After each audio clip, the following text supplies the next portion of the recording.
लगेगा, आपको कहीं कोई परेशानी नहीं आनी और बिल्कुल धीरे धीरे तरीके से सिस्टमेटिक पढ़ेंगे। हेडिंग डाल लीजिए केटीजी एंड थर्मो। मान के चलिए यही है अगला सेक्शन। इसके बाद तो चैप्टर बहुत छोटा है, थर्मल एक्सपेंशन है और कैलोरीमेट्री है। पंखा चला दूं क्या एक बार? पंखा चला दे, 1 या 2 पे चला दे। लिखे हेडिंग डालिए वर्क डन बाय गैस। 2 पे कर दे भैया सारे पंखे। Work done by gas in thermodynamic process. Work done by gas in thermodynamic process.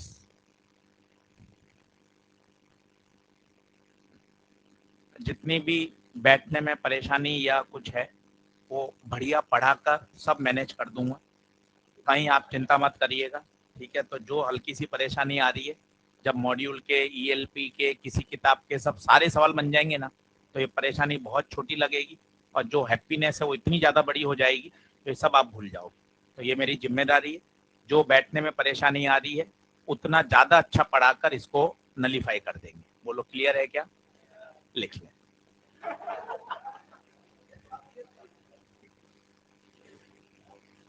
तो मेरे पास एक कंटेनर है, ये उसमें ऊपर पिस्टन लगाया हुआ है, इसके अंदर गैस भरी हुई है और इस पिस्टन को हम हीट सप्लाई कर रहे हैं।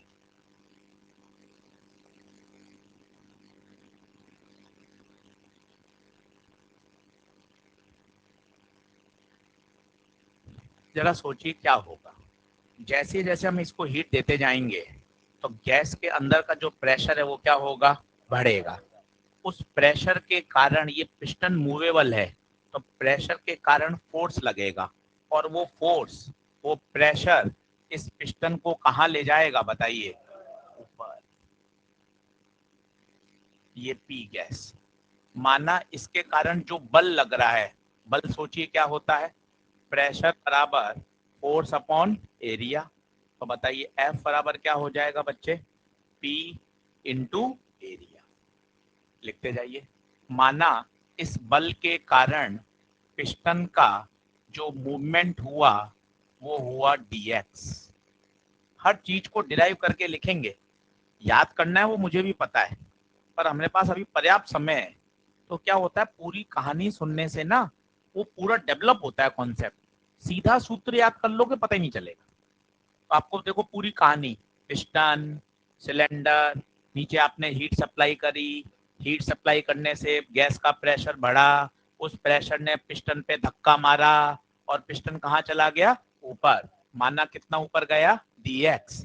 अब बताओ, बचपन से पढ़ रहे हैं, वर्क सबसे basic formula force into displacement.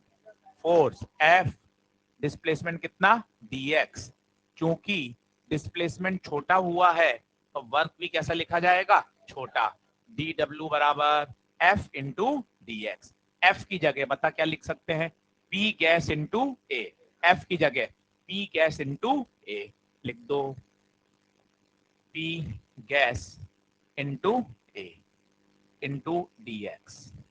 अब याद करो, area into length, area into length क्या होता है बच्चे? Volume dv। तो dw बराबर आ गया p dv। ये तो स्मॉल वर्क डन आया है, सोचिए टोटल वर्क डन चाहिए तो work done by gas is integration of p dv। Integration of p dv। ये अगले 8 लेक्चर आपके साथ चिपक के चलेगा। जो बच्चे पीडीवी बोलेंगे वो गलत सोचेंगे, बोलना ही ऐसा है इंटीग्रेशन ऑफ पीडीवी। और सिंस डीवी आ रहा है तो बताइए वॉल्यूम कहां से कहां? V1 से V2। ये हमारा पहला हीरो है जिस पे हमारा अगला 1 घंटा निकल जाएगा। Work done by gas integration of P DV. DV आ रहा है तो लिमिट किसकी चलेगी? वॉल्यूम की। V1 कौन है? Initial volume. V2 कौन है? Final volume.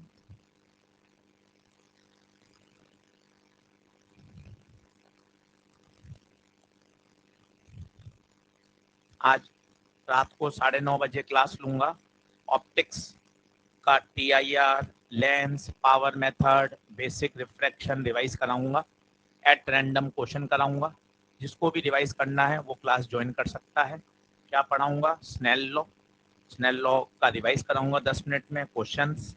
उसके बाद TIR की बातें, TIR के क्वेश्चन और पावर मेथड, लेंस के सवाल, ये आज कराऊंगा। 1 घंटे की क्लास होगी। सारे कॉन्सेप्ट वही जो क्लास में बताए। ये सिर्फ रिफ्रेशमेंट, ताकि वो बार बार साइकिल दिमाग में बैठेगी ना, तो प्रश्न देखते ही वो बातें आपको चमकेंगी, है ना। एंड में फरवरी मार्च में एकदम से नहीं हो पाएगा।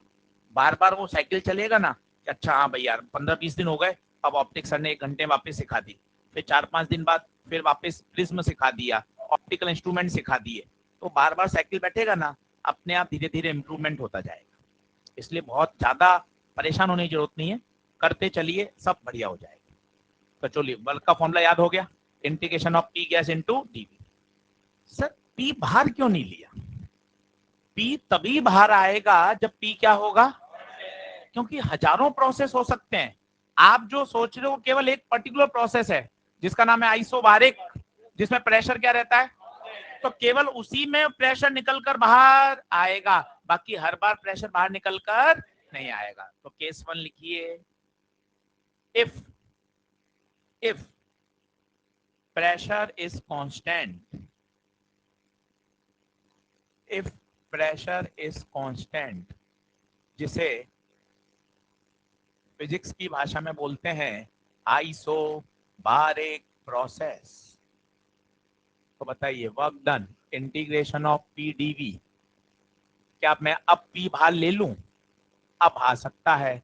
डीवी का integration v, upper limit minus lower limit v2 माइनस v1।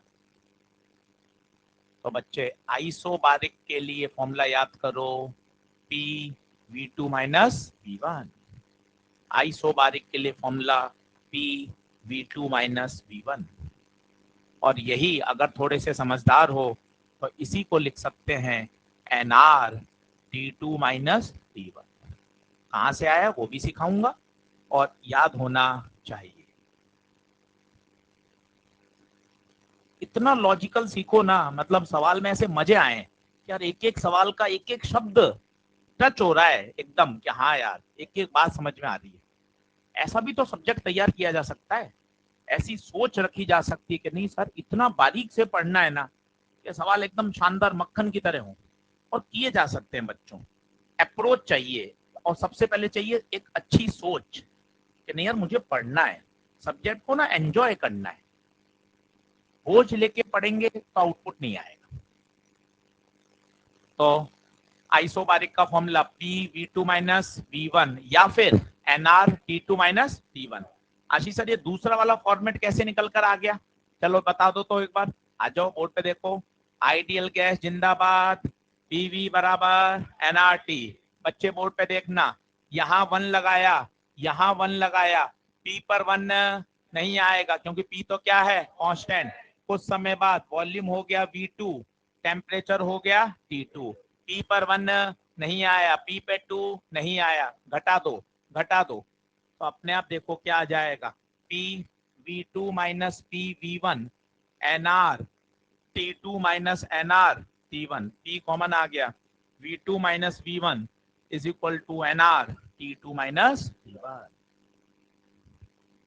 बोलो, क्या आइसोबारिक का वर्क डन मुक्त जबानी याद हो जाएगा? बहुत काम आएगा, बार बार आएगा, एकदम शानदार। P V2 माइनस V1 या NR T2 माइनस T1। ये तो हुआ सब प्रेशर है कांस्टेंट। दूसरा वैरायटी बनती है, अगर प्रेशर फंक्शन ऑफ वॉल्यूम हो।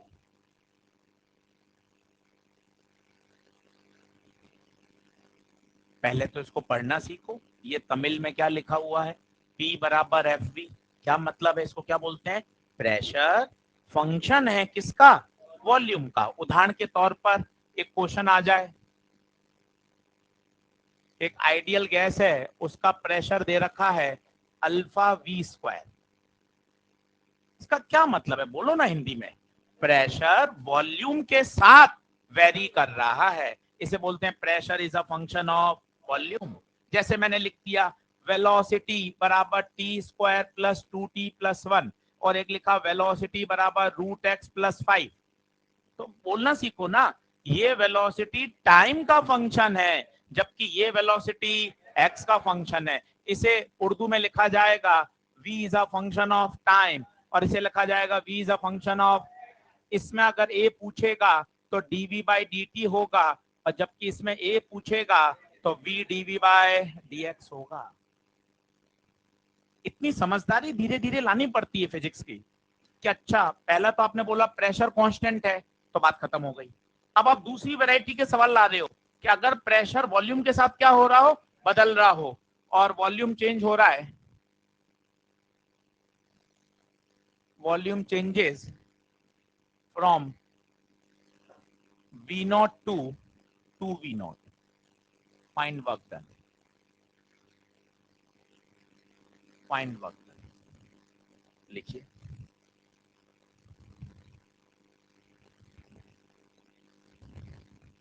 नोट्स अच्छे से बनाना, एक एक शब्द काम का है, बिल्कुल सिस्टमेटिक।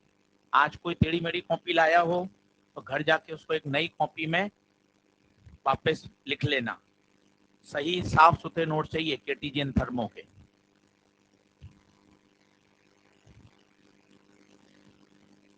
तो सर वर्क डन पूछा है, पूरे थर्मो में वर्क का एक ही formula, integration of PDV, integration of PDV. बोलिए पी कितना, alpha V square, alpha is a constant. Limit बताओ कहां से कहां चलेगी, वी नॉट से टू वी नॉट। अब मैथ्स का सवाल हो गया है, इसके बाद पेन छोड़ दीजिए, अब मास्टर करेगा और आप नकल मारना, क्योंकि अब आ गया है इंटीग्रेशन, जो हमारे सिलेबस में है ही नहीं।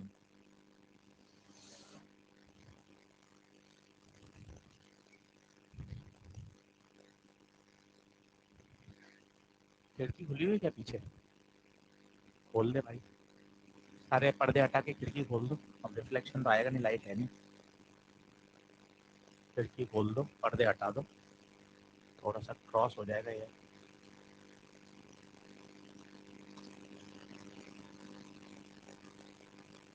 ये पीछे दो दीदी बैठी हैं, आगे आ जाओ, यहाँ एक एक सीट खाली हो जाए, आगे आ जा, यहाँ बैग ले आ, पास वाले कोई बोल दे शिफ्ट हो।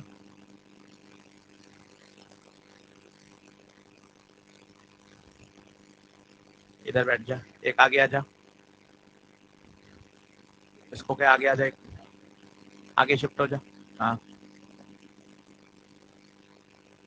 उधर से दो बच्चे इधर आ जाओ, वहाँ थोड़ी जगह खाली कर दो, आ जाओ कोने में, इधर आ जाओ,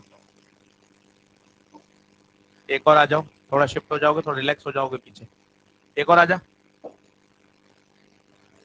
फटाफट आ जा, आराम से बैठोगे पढ़ पाओगे। अंदर शिफ्ट हो जा, ब्लू टी शर्ट आ जा, भाई व्हाइट जैकेट आ जा फटाफट। हाँ मैं कपड़े पहन के देखते नहीं कौन से कपड़े पहन के, व्हाइट जैकेट में। चलो ठीक है, सही होगा, थोड़ा शिफ्ट हो जा, वहां सही है, एक जन इधर आ जाओ, चेक्स वाले भैया इधर आ जाओ, बस अब ठीक है, पीछे हो गया बिल्कुल रिलैक्स, यहाँ सही है। चलो अब बताओ क्या होगा, अल्फा बाहर आ जाएगा, अल्फा बाहर ले लो, वी स्क्वायर का इंटीग्रेशन, जो भी पावर है उसमें एक बढ़ा दो, we cube by 3, 2v0 upon v0। बताइए, तीन बाहर ले लो, अब अपर लिमिट 2v0 का होल क्यूब माइनस v0 का होल क्यूब, 2v0 का होल क्यूब 8v0 माइनस v0, तो alpha by 3 7 V not Q. देख लो क्या ये सही है क्या, देख लो। वैरायटी नंबर 2, जब प्रेशर किसका फंक्शन हो, वॉल्यूम का, तो वर्क ऐसे निकाला जाता है। अब हल्का सा कठिन करता हूं, अगला लिखिए, बराबर आते चलिए।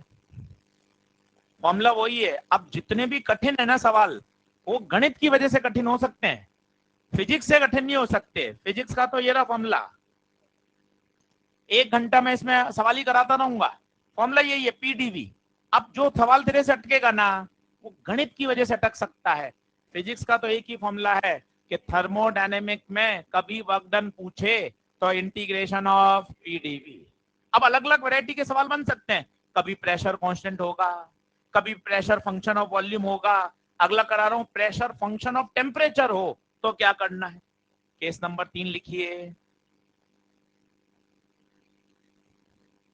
Pressure is a FT. FT बोलिए क्या है, function of temperature, function of temperature. तो कैसे निकालेंगे, क्वेश्चन लिखिए। प्रेशर दे रखा है alpha T square, alpha T square, और एक गैस है जिसके नंबर ऑफ मोल्स हैं n,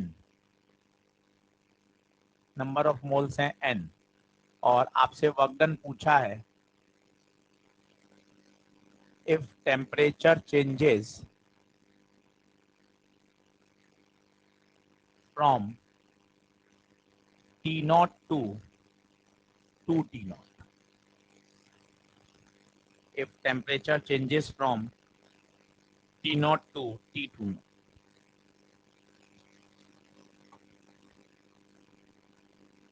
अब काटा कूटा चलने दीजिए, सॉल्यूशन छापने के लिए नहीं आए। वर्क डन पूछा, वर्क डन का बोल तो दिया, एक ही फॉर्मूला लगाएंगे, मैं लगाऊं आप लगाऊं सब बराबर हो, वर्क डन वहीं से शुरू होगा।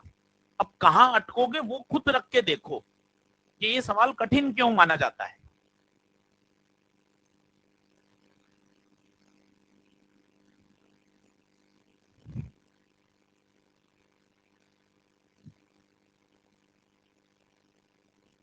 अब कहां फंसोगे उसका क्या इलाज है, बस वही सवाल तगड़ा है। एम्स का क्वेश्चन है, सबसे पहले आईआईटी में आया था, उसके बाद एम्स में रिपीट हुआ। मेरे बताने से नहीं होगा वो।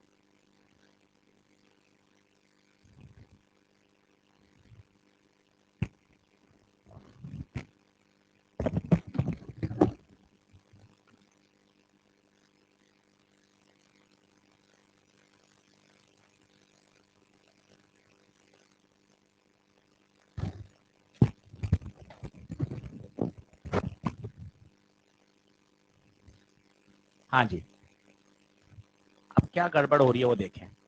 तो सब मैंने सोचा, गुप्ता सर आपने कहा कि वर्क डन का तो एक ही फॉर्मूला है, पी डीवी, पी रख दिया अल्फा टी स्क्वायर और डीवी। मैं रुका नहीं, पूछा नहीं, और टी स्क्वायर का इंटीग्रेशन कर दिया टी क्यूब बाय 3। गलत है, पाप है। क्यों सर, ऐसा क्या मैंने कर दिया। आप कर ही नहीं सकते, क्योंकि यहाँ T है और जबकि volume with respect to V है। ये ऐसे इंटीग्रेशन ही हो सकता जैसे इंटीग्रेशन ऑफ x dx हो सकता है, पर इंटीग्रेशन ऑफ x dy संभव नहीं है, क्योंकि यहाँ वेरिएबल अलग है। प्लस यहाँ dv है तो लिमिट तो किसकी चलेगी, वॉल्यूम की, जबकि देख किसकी रखी है, मतलब मामला गड़बड़ है। इस बात की गंभीरता को समझो। यहां से आपके कितने ही चैप्टर के क्वेश्चन सॉल्व होते हैं कि अरे यार ये बात बढ़िया सीखी ना, जब यहाँ dx है तो हमें इंटीग्रेशन x का ही कर सकते हैं, यहाँ dy है तो यहाँ क्या चाहिए, y ही चाहिए, y square root y, y की पावर 1/2, 1/y, y की पावर 7 सब चलेगा, पर y ही चलेगा, उसके अलावा नहीं चलेगा, फॉर्मूला ही नहीं बनता। इसका मतलब गाड़ी फंस गई। तो सर पिछले में क्यों नहीं फंसी थी, आजा पिछले को देख। जैसे ही तूने P की जगह V रखा, देख पूरा ही एक्सप्रेशन किस में रिड्यूस हो गया, V में। तुम अटके ही नहीं, तुमने धड़ाधड़ प्रश्न को हल कर दिया। क्या आप गंभीरता को समझ पा रहे हैं क्या है, तो वो पहले तो गलत हो गया। तो सर अब फिर भरूं कैसे आगे? अब वो मैं आपको सिखाता हूं कैसे भरेंगे। आइडियल गैस का इक्वेशन का यूज करें, पीवी बराबर एनआरटी। पी की जगह बताइए अल्फा टी स्क्वायर, देखते जाइएगा क्या जादू है। एन आर टी, टी से टी कटा, वी बताइए N are by alpha T, ये आ गया वी। अब मैं डिफ्रेंशिएट कर रहा हूं बोथ साइड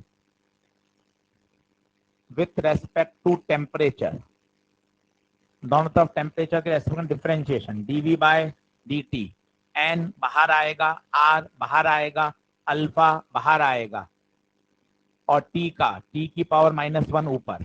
एक बच्चे ने एल बोला, एल नहीं आएगा क्योंकि वो इंटीग्रेशन है, ये क्या है डिफरेंशिएशन। गलती हो जाती है, कोई टेंशन नहीं है, सीखना भी चाहिए।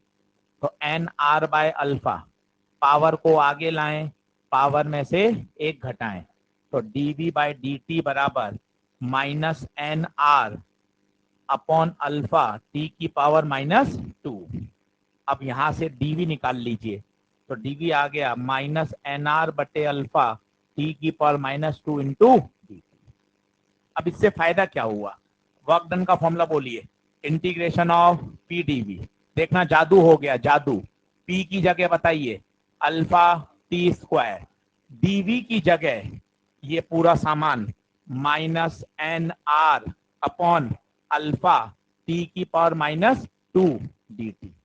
अब देखो अल्फा से अल्फा, टी स्क्वायर से t-2, क्या बचा? माइनस बाहर, NR बाहर, अंदर डी टी। अब बताइए क्या dt का इंटीग्रेशन हो सकता है? तो क्या दिमाग लगाया आपने, इस dv को आइडियल गैस इक्वेशन लगा के यहां से हटा दिया। संभावना कम है नीट में, बिल्कुल मैं मानता हूं, और इस तरह की चीजें आनी चाहिए, इससे आपका इंटीग्रेशन मजबूत हो रहा है। अच्छा यार, यहां और यहां अलग अलग वेरिएबल नहीं चलेंगे। आइडियल गैस इक्वेशन लगा के इस डीवी को आपने हटा दिया, और जैसे डीवी हटा चीजें एकदम से क्या हो गई? आसान। अब बताइए कहां से कहां जा रहा है? T0 से 2T0, तो -NR dt का इंटीग्रेशन बोलिए t। इंटीग्रेशन करने के बाद स्टेप आता है लिमिट पुट करने का। लिमिट कैसे पुट करोगे?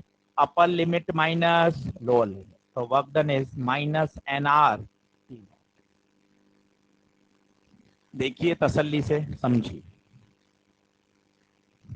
मैं आपको बोल रहा हूं ना, सिर्फ मैथ्स अटका सकती है, बाकी वर्क डन का तो एक ही फॉर्मूला है। आप आराम से घूमो, इंटीग्रेशन ऑफ पीडीवी है।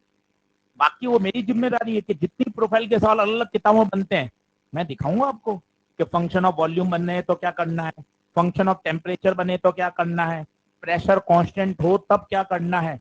वो धीरे धीरे वैरायटी आती जाएगी।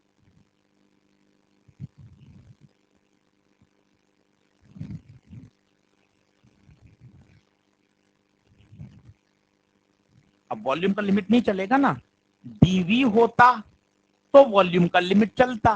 अब डीवी तो रहा ही नहीं, क्या बन गया? डीटी। तो अगर डीटी है तो किसका लिमिट चलेगा? टेम्परेचर। सोच अगर डीएक्स होता तो एक्स का चलता। बात खत्म। यही तो सुंदरता है कि वो अपने आप ही डीटी में आ गया भाई, डीवी का रायता ही खत्म हो गया।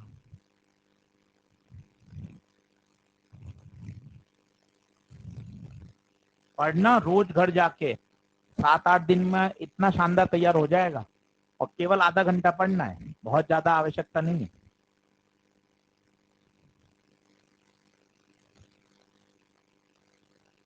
हल्की सी खरखर कहां से आ रही है? माइक से आ रही है क्या?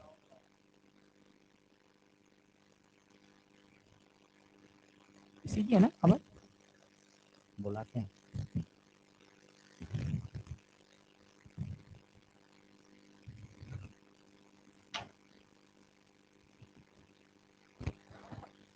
माइक वाले को बुलाओ, हल्की सी खरखर आवाज आ रही है। हाँ लगातार तो टेक्निकल जो होता है ना बंदा, उसको बनाना। हाँ हल्की सी खरखर आ रही है लगातार। चलिए साहब, बोलिए आगे बढ़े।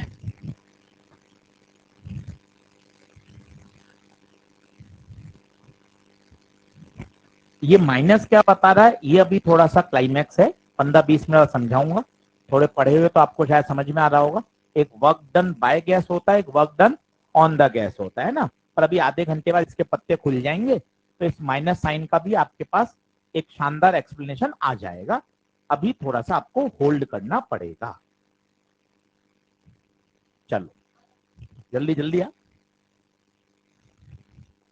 बंटी नोट कर रहा है धीरे धीरे, नकल मारने से क्या होगा, समझ लिए। अच्छा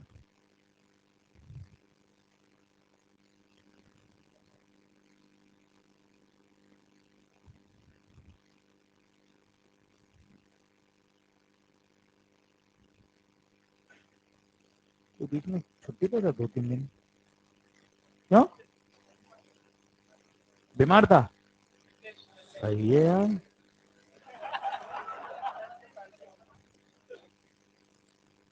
तो सब अब ठीक है, सही है। हाँ हाँ, पीडीवी को एनआरडीटी नहीं लिख सकते, तुमने सवाल बहुत बढ़िया पूछा है। पीवी बराबर एनआरटी होता है, पर पीडीवी बराबर एनआरडीटी नहीं होता, क्योंकि ये तभी संभव है जब पी क्या हो, कांस्टेंट। इसकी डिफरेंशियल फॉर्म देखेगा ना तो मन खुश हो जाएगा। इसकी होती है पीडीवी प्लस वीडीपी बराबर एनआरडीटी। तो पीडीवी बराबर एनआरडीटी नहीं हो सकता, वो तो तभी होता जब प्रेशर क्या था, कांस्टेंट। अभी नहीं हो सकता।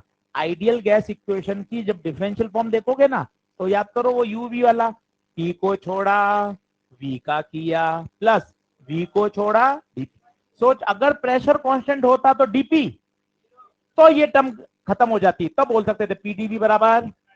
अभी नहीं बोल सकते, क्योंकि प्रेशर कांस्टेंट नहीं है। बोलो बढ़े आगे। चलिए अगला लिखिए, केस नंबर 4। केस नंबर 4,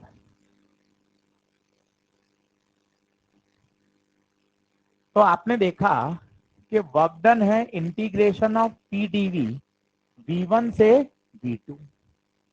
सोचिए अगर वॉल्यूम इंक्रीजिंग है,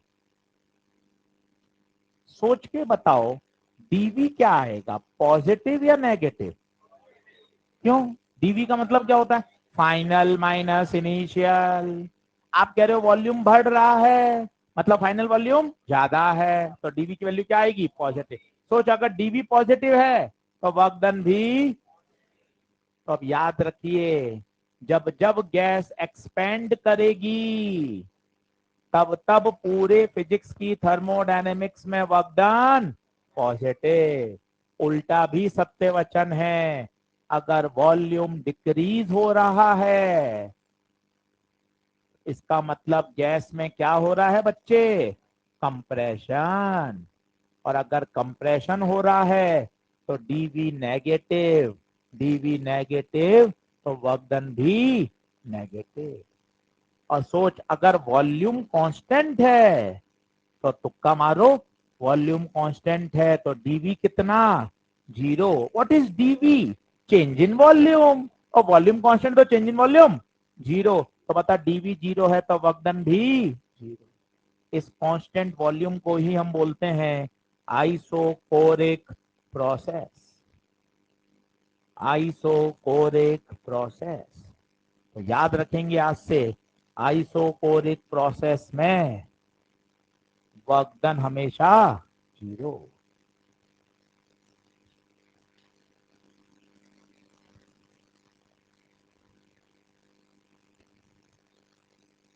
ये बात बड़ी काम की है साहब, बहुत यूजफुल है।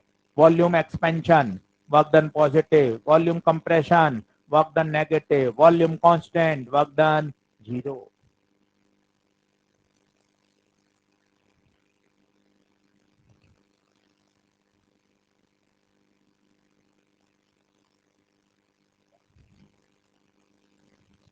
हल्की सी खरखर आ रही लगातार माइक में पीछे।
बढ़ेगा, वर्क डन पॉजिटिव, वॉल्यूम घटेगा, वर्क डन, वॉल्यूम कांस्टेंट तो वर्क डन।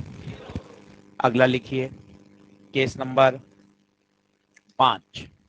केवल उसी पे खेल रहा हूं, ये देखिए आप, मैंने आपको कहा 1 घंटा इस पे बात कर सकते हैं, 1 घंटा, और चलेगा यही, वर्क डन बराबर इंटीग्रेशन ऑफ पीडीवी, अलग अलग तरह की वैरायटी के सवाल, और वो आपने अगर सब सिस्टमेटिक नोट से पढ़ लिए, एक भी सवाल नहीं अटकेगा, खटाखट सॉल्व हो जाएंगे।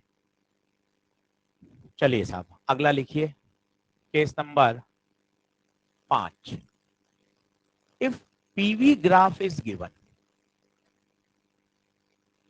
If PV graph is given, तो वर्क कैसे निकाला जाएगा नीट 2024 में। If PV graph is given, आओ देख लेते हैं। एक भी चीज हवा में नहीं लिखनी है, ऐसा होता है, ये पढ़कर आए हैं, ये तो तुम्हें आता ही होगा, ऐसा कोई शब्द नहीं बोलना है। हर चीज को लॉजिकली देख लोगे ना, मन खुश हो जाएगा, टॉपिक पढ़ने का आनंद आता है। लॉजिकल चलना है कि हाँ सर कारण बता दो, भले ही मुझे पता है वो डेरिवेशन काम का नहीं है, पर एक बार आधा अधूरा भी सुन लेते ना भाई, तो चैप्टर के प्रति का एक मजबूती रहती है। इसलिए हर बात को लॉजिकली देख लो और ऐसा चैप्टर करो एकदम शानदार तरीके वाला। तो साहब ग्राफ है कौन सा, पीवी ग्राफ, ये कोई पीवी ग्राफ है साहब, ये है V1, ये है V2। तो मैंने सोचा यार भाई क्या करें आज, इसका एरिया निकाल लेते हैं। तो मैंने एक छोटी सी क्या ली, पट्टी ले ली। याद करिए हर चैप्टर में ऐसा करते हैं। यहाँ कितना आएगा बताइए, dv, और यहाँ p। क्या इस एलिमेंट का एरिया बता सकते हैं, कौन है एलिमेंट, रेक्टेंगल, रेक्टेंगल का बोलो एरिया, लंबाई गुणा चौड़ाई, लंबाई गुणा, तो बताओ रेक्टेंगल एरिया बोलो, area of strip, area of strip, लंबाई गुणा चौड़ाई। पर सर ये तो एक स्ट्रिप है, ऐसी तो बहुत सारी स्ट्रिप होंगी, तो इन सभी स्ट्रिप को क्या कर दिया जाए, जोड़ दिया जाए। फिजिक्स में जोड़ने का मतलब इंटीग्रेशन, कहां से कहां जोड़ूं, V1 से स्टार्ट करके V2। तो total area integration of PdV from V1 to V2।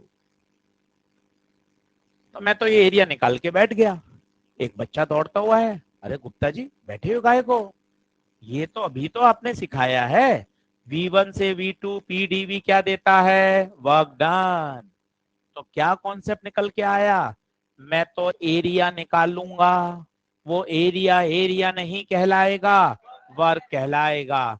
तो कॉन्सेप्ट निकल के आ गया ना, पीवी कर्व का एरिया आज से एरिया नहीं है, क्या है, वर्क डन।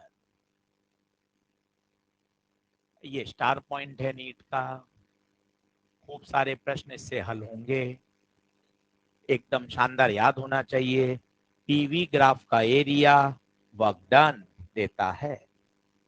अब ये तो क्या आधी अधूरी बात है, जब सुपर स्पेशलाइजेशन करना है, क्या होता है, एक तो एमबीबीएस होती है, प्लेन एमबीबीएस, उसका कुछ नहीं है आउटपुट, उसके बाद पीजी की तैयारी होती है, उसे बोलते हैं एमडी या एमएस, है ना। फिर भाई साहब उसके बाद एक और होता है, उसे बोलते हैं सुपर स्पेशलाइजेशन, होता है डीएम, डॉक्टरेट इन मेडिसिन, है ना। तो भाई साहब केवल पीवी ग्राफ के एरिया से काम नहीं चलेगा, पीवी ग्राफ का एरिया ऑन वॉल्यूम एक्सेस, क्या अंतर है, मैं आपको इसकी गंभीरता बताता हूं। अगर मैंने ऐसा पीवी सोचा और मुझे एक सवाल आ रहा है 2014 का याद, भाई ने यहां वीपी दे दिया था, दोनों लाइन मैंने ऐसी सोची, पता है एरिया कैसे निकालेंगे, ऑन वॉल्यूम एक्सेस, देखो ये वाला एरिया, कौन सी एक्सिस पर, वॉल्यूम एक्सिस पर, वॉल्यूम इधर है, ये वाला एरिया, जबकि यहां बताइए वॉल्यूम किधर है, वाई एक्सिस पर, तो कौन सा एरिया, इधर वाला एरिया। तो ये भी एक गंभीर बात है कि केवल ये चिल्लाना पीवी ग्राफ का एरिया वर्क डन देता है, अधूरी बात है। दमदार क्या बात है पीवी ग्राफ का area on volume axis gives the work done. तो पूरा सेंटेंस में मजा है, पीवी ग्राफ का एरिया ऑन वॉल्यूम एक्सिस। क्योंकि आप खुद सोचो, जो डीवी दिख रहा है आपको, ये जो डीवी दिख रहा है वो कौन सी पे दिख रहा है? वॉल्यूम एक्सिस पे दिख रहा है। तो ये छोटी बात है पर मजेदार बात है कि पीवी ग्राफ का एरिया वॉल्यूम एक्सिस पर क्या देता है? Work done.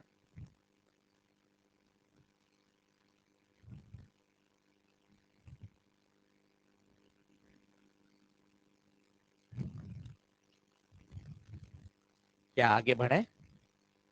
जल्दी आओ, जल्दी आओ।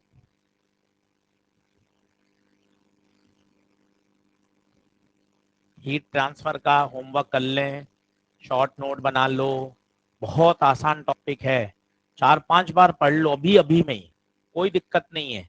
पूरा रेडिएशन एक पेज में आ जाता है। मैंने तो एक स्लाइड में आपको लिख के सिखाया था, एक स्लाइड में। वो स्लाइड ऊपर वाले कमरे में रह गई, मंगवाऊंगा वहां से। 706 में बनाई थी एक स्लाइड, उसमें पूरा आ गया था। Stefan's law, Newton's law of cooling, Wien's law, Kirchhoff law, एक स्लाइड में पूरा रेडिएशन। करोगे तो बढ़िया तैयार हो जाएगा। वो सब हट गया है, जो नहीं पढ़ा है वो हट गया है। सही है, जितना कॉपी में बोल दिया गया वही सही है। बढ़े क्या आगे? करवा देंगे, पूछ लेना तुम मुझसे डाउट, करा ही नहीं है तूने। सही है। तो पीवी ग्राफ का एरिया ऑन वॉल्यूम एक्सिस क्या देगा? Work done. बोलो आगे बढ़े क्या? चलिए साहब, अब 2-3 मैं आपको ग्राफ बना रहा हूं, आप मुझे बताइएगा कहां वर्क डन पॉजिटिव होगा और कहां वर्क डन नेगेटिव। चित्र बनाते जाइए, मुझे साइन चाहिए वर्क डन का।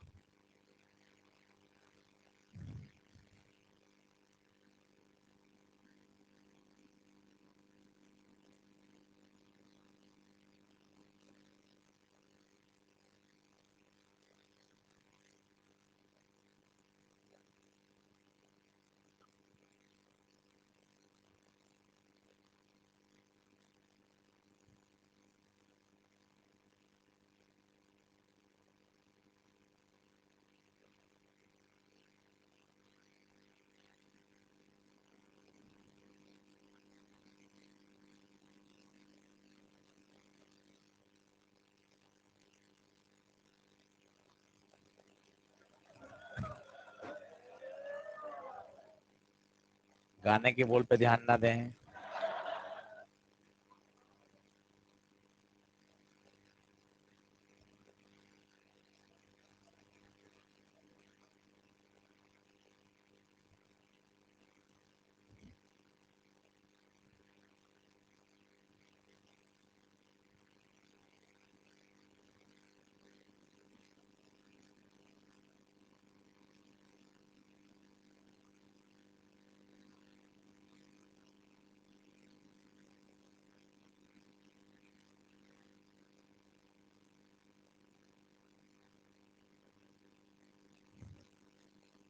मुझे इन 5 चित्र में वर्क डन के चिन्ह चाहिए। किसमें वर्क डन पॉजिटिव है, किसमें वर्क डन 0 है, किसमें वर्क डन नेगेटिव है। वैल्यू नहीं चाहिए, वर्क डन का चिन्ह चाहिए। 5 चित्र आपके सामने हैं और कंसेप्चुअल तरीके से बात करेंगे, सब चीजें बढ़िया से क्लियर हो जाएगी।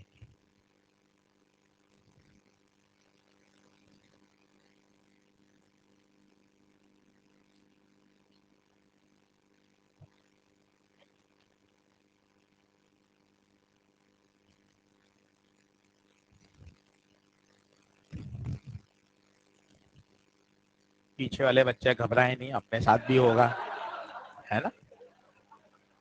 सब चीजें समय आने पर होंगी, बिल्कुल बिल्कुल नहीं घबराइएगा।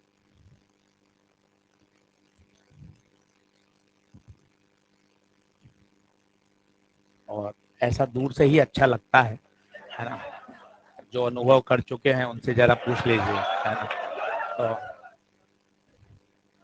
इसलिए मुहावरे मुहावरे ऐसे ही नहीं लिखे गए कि दूर के ढोल सुहाने, है ना।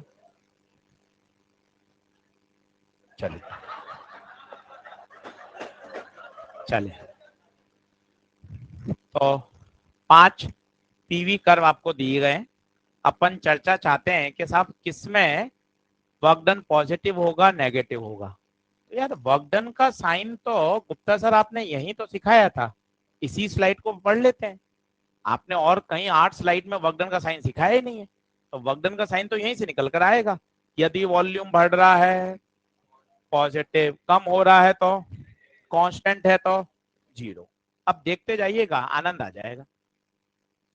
यहां देखिए ए से बी जाने पर वॉल्यूम बढ़ रहा है क्योंकि वॉल्यूम इधर है। ए पर खड़े होंगे तो V1 है, बी पर खड़े होंगे V2 है। तीर का देखिए कहां से कहां जा रहे हो आप, इनिशियल V1 से V2। एक्स एक्सिस में आगे जाते हैं तो वैल्यू बढ़ती है, मतलब V2 इज ग्रेटर देन, मतलब गैस क्या हो रही है, एक्सपेंशन। एक्सपेंशन है तो वर्क डन पॉजिटिव। और कौन सा आएगा वो भी चित्र से दिखा सकते हैं, ये वाला आएगा और वर्क डन पॉजिटिव आएगा। क्योंकि आप देखिए, चर्चा करिए, शब्दों को बोलिए। ए पर वॉल्यूम है V1, बी पर वॉल्यूम है V2, इनिशियल वॉल्यूम है V1, फाइनल वॉल्यूम है V2, और V2 V1 से बड़ा है। इसका मतलब गैस का क्या हो रहा है, एक्सपेंशन। मजे आ जाएंगे चित्र नंबर 2 में। अब यहां V चलेगा बच्चे, क्योंकि वॉल्यूम एक्सिस इधर है। आंखें खोलो, यहां वॉल्यूम एक्सिस है। अब ए पर V1 है और बी पर V2 है। वॉल्यूम कम हुआ या बढ़ा, कम हो गया बच्चे। देख वाई एक्सिस में नीचे जा रहे हैं, नीचे जाने पे तो कम होता है ना। इसका मतलब है V2 तो V1 से छोटा है, कंप्रेशन हो रहा है, तो वर्क डन क्या होगा, नेगेटिव। आंखें खोलिए, यहाँ वॉल्यूम एक्सेस वाई पर है, और एरिया अगर मार्क करेंगे तो मैंने आपको बता ही दिया था, एरिया ऑन वॉल्यूम एक्सेस। छोटे छोटे फंडे डेवलप करिए, छोटी छोटी बातों को सीखिए, और फिर बढ़िया बिल्डिंग ब्लॉक्स बनेंगे। आधार मजबूत होगा ना तो चीजें बहुत अच्छे लेवल पे जाएंगी।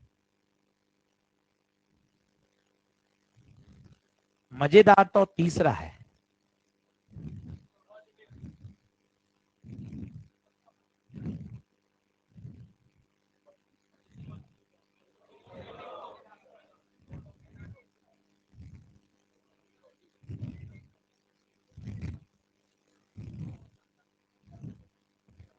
दो हो सकता है।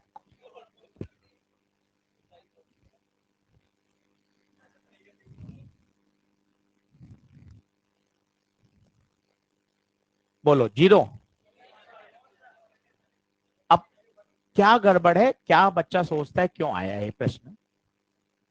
बच्चा सोचता है ए पर मैंने मार्क किया V0, बी पर भी क्या मार्क, तो इनिशियल और फाइनल वॉल्यूम तो सेम है, तो आपने कहा था वॉल्यूम सेम है तो वर्क डन जीरो। नहीं, आप देखें, वॉल्यूम सेम और डीवी जीरो में अंतर है। डीवी जीरो का मतलब होता है किसी भी इंटरवल में वॉल्यूम का चेंज दिखना नहीं चाहिए। देखना, मैं आपको ग्राफ बनाता हूं और आज आप क्लियरिटी से समझो। साहब ये है वॉल्यूम कांस्टेंट। कोई भी छोटा से छोटा इंटरवल, यहां से यहां वॉल्यूम सेम, यहां से यहां वॉल्यूम सेम, यहां से यहां वॉल्यूम सेम।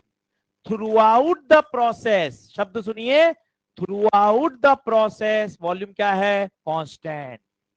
इसमें through out the process volume constant कहां है, यहां कोई एक बिंदु ले लो, सी ले लो। अब बताओ, ए से सी जाने पे तो वॉल्यूम बढ़ा है, सी से आने पे वॉल्यूम घटा है। तो आज कितना मस्त सब समझ में आ रहा है। वॉल्यूम कांस्टेंट का मतलब इनिशियल और फाइनल वॉल्यूम बराबर नहीं होते। वॉल्यूम कांस्टेंट का मतलब होता है डीवी जीरो। डीवी जीरो का मतलब for any small change volume में परिवर्तन आना नहीं चाहिए। ये देखो ना, केवल ए से सी, इसको जूम करके दिखाता हूं, और केवल मुझे तो ए से सी ही देख रहा हूं मैं तो। यार ए से सी तो जबरदस्त वॉल्यूम बढ़ा है, सी से बी देखोगे तो वॉल्यूम घटा है। जबकि मैं तो शब्द क्या कह रहा हूं, किसी भी स्मॉल चेंज के दौरान भी वॉल्यूम में परिवर्तन आना।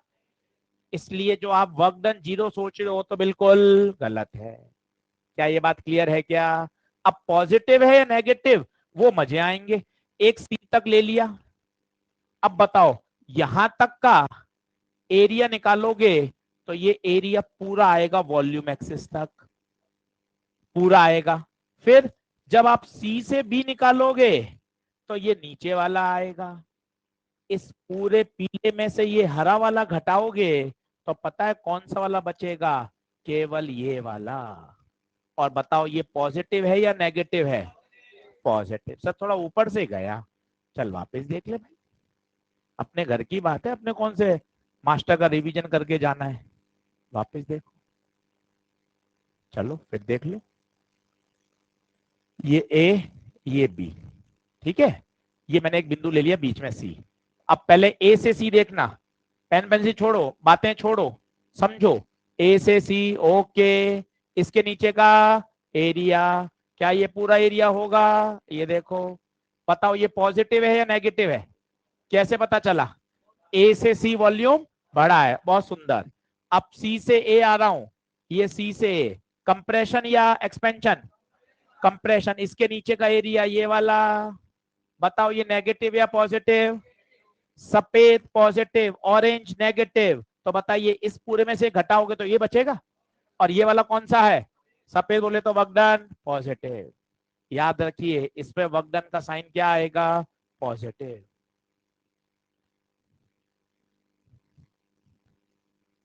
इसमें बताइए, अब तो ये वही सा हो गया, सेम हो गया। सोचो कैसे, ए से बी का सोचोगे तो ये पूरा आएगा, बी से का सोचोगे तो नीचे वाला आएगा, पूरे में से नीचे वाला घटाओगे तो सिर्फ कौन सा बचेगा? साइकिल का एरिया।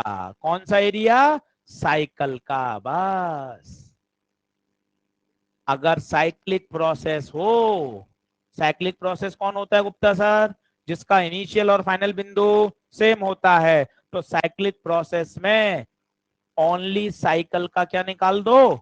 एरिया। वही एरिया क्या दे देगा? Work done. और इतना कौन सोचेगा? शॉर्ट ट्रिक जिंदाबाद। अगर क्लॉकवाइज है तो वर्क डन हमेशा पॉजिटिव। क्यों सर क्लॉकवाइज में वर्क डन पॉजिटिव क्यों? आओ देखो ना, क्लॉकवाइज है, ये देख लो, घड़ी की दिशा में घूम रहा है, तो कौन सा एरिया बड़ा है, ऊपर वाला या नीचे वाला? ईमानदारी से बताओ, ऊपर वाला या नीचे वाला? और ऊपर वाले में एक्सपेंशन हो रहा है, तो ऊपर वाला वर्क तो बड़ा होगा ना, तो फाइनली वर्क क्या आएगा? पॉजिटिव। सर तो क्या मैं इस सोच में ये भी लगा सकता हूं? हाँ बिल्कुल लगा सकता है, ये भी तो क्लॉकवाइज जैसा ही है, तो क्लॉकवाइज में तो वर्क डन सदैव पॉजिटिव होता है। इसमें बताओ क्या ये क्लॉक है या एंटी क्लॉक है? तो जब भी क्लॉकवाइज होगा तो वर्क डन सदैव पॉजिटिव। तसल्ली से सारे लिख लो सोच समझ के। क्लॉक में पॉजिटिव क्यों आया ये समझ में आ रहा है किसी को? क्योंकि देखो क्लॉक वाला ए से बी है, ए से बी के दौरान वॉल्यूम का एक्सपेंशन हुआ है, वर्क डन पॉजिटिव है। बी से ए में वर्क डन नेगेटिव है पर उसका एरिया कम है, ऊपर वाले का एरिया ज्यादा है, ऊपर वाला डोमिनेट होगा, वर्क डन कैसा आएगा? Positive. Final call, final call क्या आ गई नीट के लिए? क्या क्या मुझे बात चेक करनी है? पहला चेक पॉइंट, पीवी कर्व होना चाहिए। दूसरा, साइक्लिक प्रोसेस अगर होना चाहिए तो मुझे केवल केवल किसका एरिया निकालूंगा? साइकिल का एरिया। और वो साइकिल का एरिया ही क्या दे देगा? Work done. फिर चेक करूंगा अगर क्लॉक है तो वर्क डन पॉजिटिव। उल्टा मत लिखो, वो तो उल्टा तो खुद ही समझ जाओगे, एंटी क्लॉक में वर्क डन नेगेटिव। दोनों नहीं लिखने चाहिए, दोनों से कंफ्यूजन होता है, केवल एक पे बात करो बस।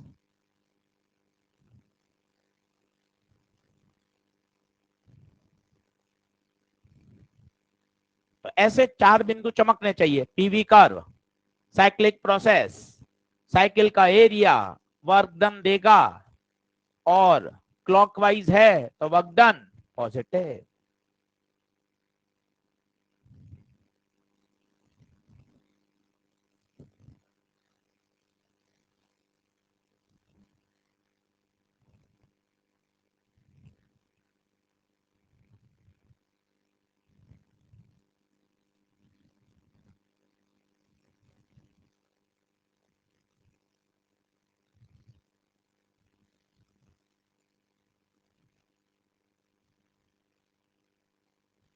चलें, पिछली स्लाइड में कुछ रखना हो तो देख लो।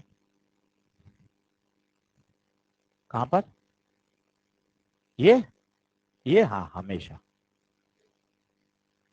हमेशा में क्या मतलब होता है भाई? सदैव।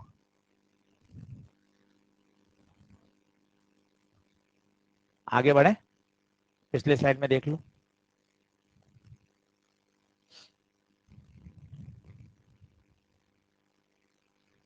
डन है? चलो अगला केस डालो, केस नंबर 6। अगर टेम्परेचर कांस्टेंट हो किसी प्रोसेस के दौरान, जिसे हम बोलते हैं आइसोथर्मल प्रोसेस, तो इसका वर्क डन कैसे निकालें? आपको कहा आज तो एक ही बात याद होनी चाहिए, शाम को खाना खाते समय वर्क डन का एक ही फॉर्मूला, एक ही सोच, एक ही अप्रोच, इंटीग्रेशन ऑफ पीडीवी। तेरी मर्जी पड़े जहां से सवाल ला, अगर वर्क डन थर्मोडायनेमिक्स में निकालना है तो केवल एक ही सही बात है, इंटीग्रेशन ऑफ पीडीवी। वैरायटी खूब बन सकती है पर अप्रोच वहीं से आएगी। अब देखना मैं कैसे कर रहा हूं। पीडीवी फॉर्मूला सीधा याद होना चाहिए वैसे तो, n R T log V2 V1 या N R T log P1/P2। सच्चाई यही है, मैं भी इसके साथ हूं। पर 5 मिनट में देख लो ना भाइयों, कहां से आया है। मैथ्स अच्छी हो जाएगी, इलेक्ट्रोमैग्नेट के इंटीग्रेशन वाले सवाल बनने लग जाएंगे। अभी तो यहाँ याद ही करना है, परीक्षा में भी रटा हुआ ही लगाना है, डिराइव नहीं करना। पर यहाँ से जो गणित आ रही है वो गणित दूसरे चैप्टर में मजे देगी। बोलो, integration of P D V, ideal gas equation चिल्लाओ, पीवी बराबर N R T, in place of V बोलो क्या रख दूंगा, एन आर टी बटे वी। तो वी पी की जगह एन आर टी बटे वी इंटू डीवी। मजे लेना, एन बाहर आएगा, यस, आर आएगा, यस, क्या टी भी आ जाएगा? क्योंकि टेम्परेचर कांस्टेंट है। देख यहां नहीं आया था जब अल्फा टी स्क्वायर था, देखो यहां बाहर नहीं आया था। कैसे बाहर आ जाता? कोई टेम्परेचर कांस्टेंट थोड़ी ना है, जबकि उसमें इंटीग्रेशन से वो निकलकर बाहर आ गया। क्योंकि प्रोसेस कैसा है? आइसोथर्मल। आइसोथर्मल का मतलब टेम्परेचर क्या है? कांस्टेंट। क्या आप मेरी बात समझ पा रहे हैं? तो एन आ गया बाहर, आर आ गया बाहर, टी बाहर आ गया, बच्चे अंदर क्या बचा? 1/V, और 1/V का ln v, upper limit minus lower limit, n are t ln V2 minus ln V1, और log a minus log b log a/b। In place of V2/V1 P1/P2 कैसे आ सकता है? वो देखिए, P1 V1 बराबर P1 V1 बराबर P2 V2। तो V1 को यहां ले जाएं तो V2/V1 is equal to P1/P2 लिख लें। मैथ्स करिए, मैथ्स से भागिए नहीं, मैथ्स करिए। फॉर्मूला याद करना ऑब्जेक्टिव परीक्षा की डिमांड है, तो उसमें हम आपकी हेल्प नहीं कर सकते। फिजिक्स समझा सकते हैं, मैथ्स समझा सकते हैं, देख ऐसे आया है, और फॉर्मूला तो याद करना ही है। एनआरटी ये लॉग बेस ई है बच्चे, अगर लॉग बेस 10 चाहिए तो क्या कर दो, 2.303 एनआरटी लॉग 10 V2/V1। सबसे आसान चैप्टर है थर्मल, पूरी फिजिक्स में मैंने आपको एक पहले दिन भी एक वाक्य बताया था, थर्मल और दिमाग दो अलग अलग चीजें हैं। इतना आसान है थर्मल। सारे सवाल बनेंगे, कॉपी का एक एक शब्द बढ़िया समझ में आना चाहिए।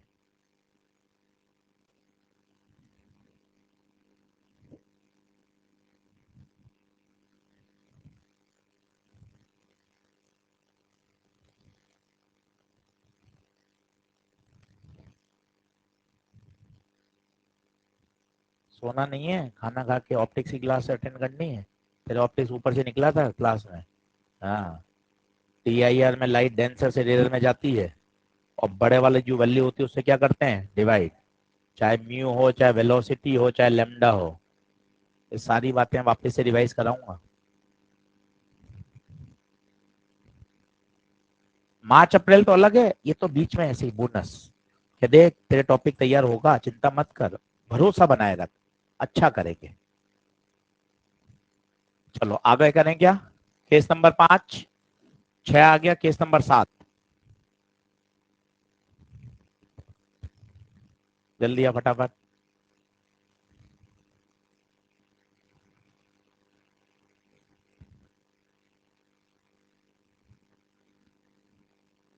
अंतिम बिंदु लिखिए, case number 7, adiabatic process. Adiabatic process. तो एडियाबैटिक क्या होता है उसकी डिटेल तो 3-4 दिन बाद आएगी, पर अभी सिर्फ मैं एडियाबैटिक की इक्वेशन लिख रहा हूं। एडियाबैटिक की जो प्रोसेस इक्वेशन होती है वो होती है पीवी की power gamma equal to constant. P V की power gamma equal to constant. और चूंकि आप पढ़े हो 11th 12th, तो यहाँ एडियाबैटिक की परिभाषा लिख लीजिए। एडियाबैटिक एक ऐसा प्रोसेस होता है जिसमें हीट का कोई एक्सचेंज नहीं होता। अगर हीट का कोई आदान प्रदान नहीं हो रहा है तो इस तरह के प्रोसेस को क्या बोलते हैं, एडियाबैटिक प्रोसेस। हिंदी में तो इसका नाम बहुत बढ़िया है, इसे बोलते हैं रुद्धोष्म। रुद्धोष्म, रुद्धोष्म का मतलब होता है, अगर इसका संधि विच्छेद करें तो उष्मा अलग हो जाएगा, उष्मा को रोक दिया गया है, मतलब उष्मा का कोई आदान प्रदान नहीं हो रहा है। इसे बोलते हैं एडियाबैटिक प्रोसेस। ना हीट सिस्टम से सराउंडिंग में जाएगी, ना सराउंडिंग से सिस्टम में आएगी, हीट का कोई आदान प्रदान नहीं है। तो ऐसे प्रोसेस में वर्क डन कैसे निकालें?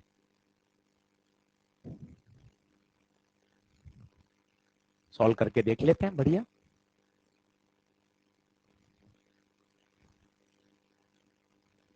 अब केवल मैथ्स है, इसलिए पीछे पड़ा हूं ताकि मैथ्स का डर धीरे धीरे छूमंतर करना है, वो हमारी जिम्मेदारी है, फिजिक्स के टीचर की जिम्मेदारी है। यार बच्चे का मैथ्स का डर धीरे धीरे हटना चाहिए। अब वर्क डन, अब तुमने इतनी बार लिख लिया, अब तुम्हें याद ही हो गया, सर थर्मोडायनेमिक्स में work done integration of PDV, यहीं से शुरुआत होगी। अब चूंकि एडियाबैटिक है तो कोने में आए, पीवी की power gamma equal to constant. मुझे पी हटाना है तो वी गामा को कहां ले आया, नीचे। ऊपर ले जाऊंगा तो वी की पावर माइनस गामा। बोलो हाँ है क्या? तो पी की जगह पी की वैल्यू रख दो। बोलो क्या आएगा, इंटीग्रेशन ऑफ के वी की पावर माइनस गामा डीवी। थोड़ा खुश हो, हाँ यार इसमें माथा पच्ची नहीं हो रही।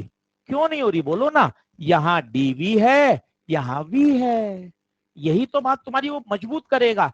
इस वाले में क्या गड़बड़ हो रही थी, इस वाले में क्या गड़बड़ हो रही थी, यहाँ डीवी था, यहाँ टी था। वहां क्यों नहीं उलझ रहे? तुम्हारे पास शब्द होने चाहिए ना, क्यों नहीं उलझ रहे? कारण क्या है नहीं उलझने का? क्योंकि सर देखो, यहाँ डीवी है और यहाँ वी है, मामला बिल्कुल सेट है, माहौल बिल्कुल सेट है, कोई दिक्कत वाली बात नहीं है। के कहाँ जाएगा, बाहर। वी की पावर माइनस गामा का जो भी पावर है उसमें एक जोड़ें, उसी से डिवाइड करें। आइए साहब बराबर आइए, मैथ्स लिखिए, खुद करिए काटा कूटा, वही काम का है, टीपिए मत, नकल मत मारिए। यहां तो फॉर्मूले से बच जाओगे, पर ग्रेविटेशन में, इलेक्ट्रो में, मैग्नेट में, वर्क एनर्जी में जो इंटीग्रेशन वाले सवाल हैं, उनका भी रास्ता तो यहीं से तो निकल रहा है यार।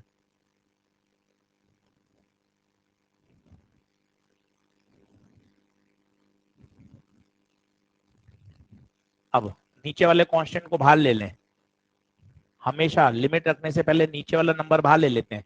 अब अपर लिमिट रखें, V2 minus gamma plus 1, lower limit minus gamma plus 1।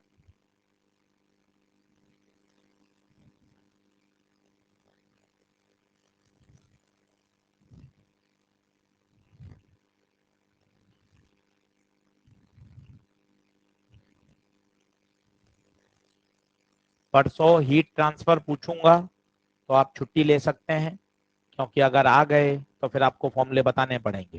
Conduction, Stefan's law, black body radiation, curve,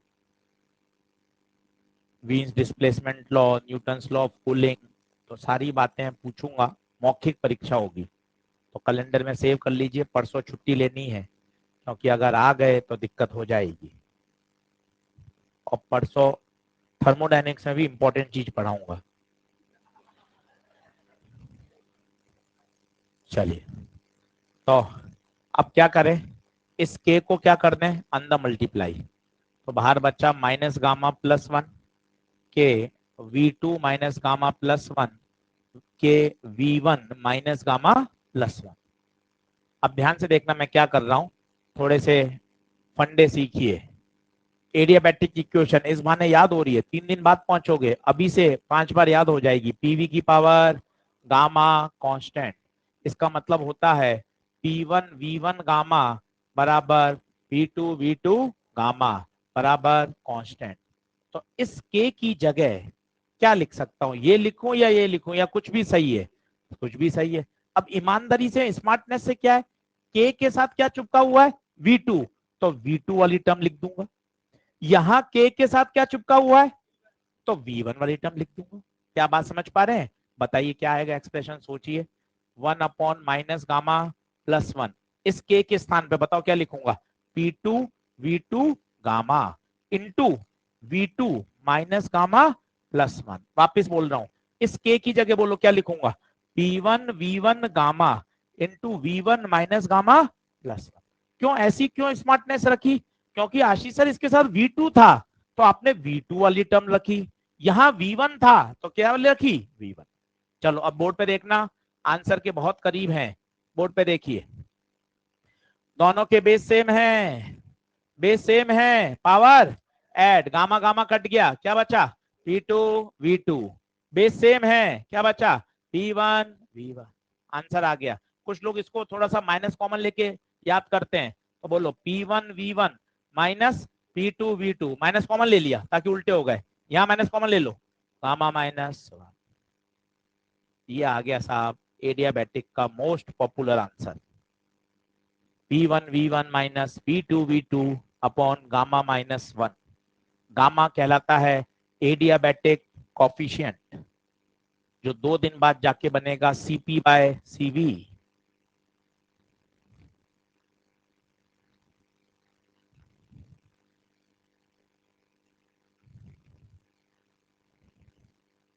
अब PV की जगह क्या लिख सकते हो, ideal gas equation nRT1, P2 V2 की जगह लिख सकते हो nRT2, तो वर्क डन का एक नया फॉर्मूला और आ जाएगा।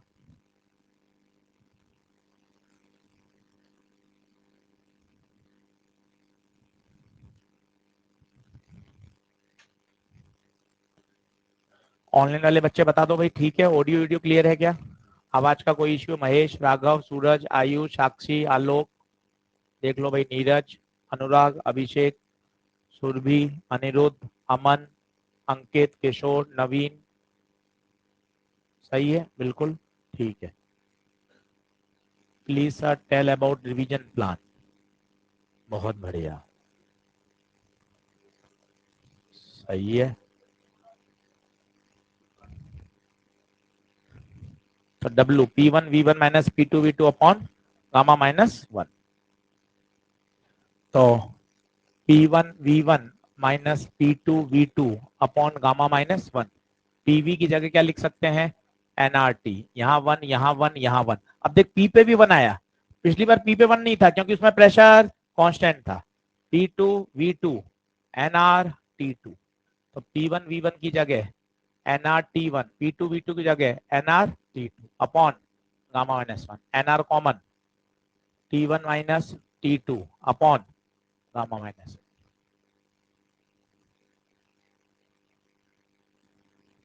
तो वर्क डन का फॉर्मूला एडियाबैटिक प्रोसेस, ये बेटे सब काम के हैं, इसके बगैर सवाल नहीं होंगे।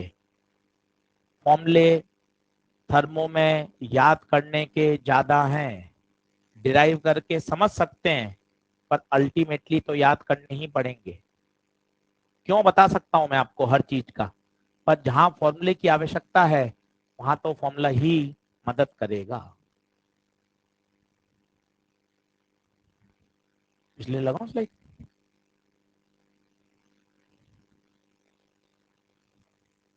इस स्लाइड में देख लो कुछ बचा हुआ तो।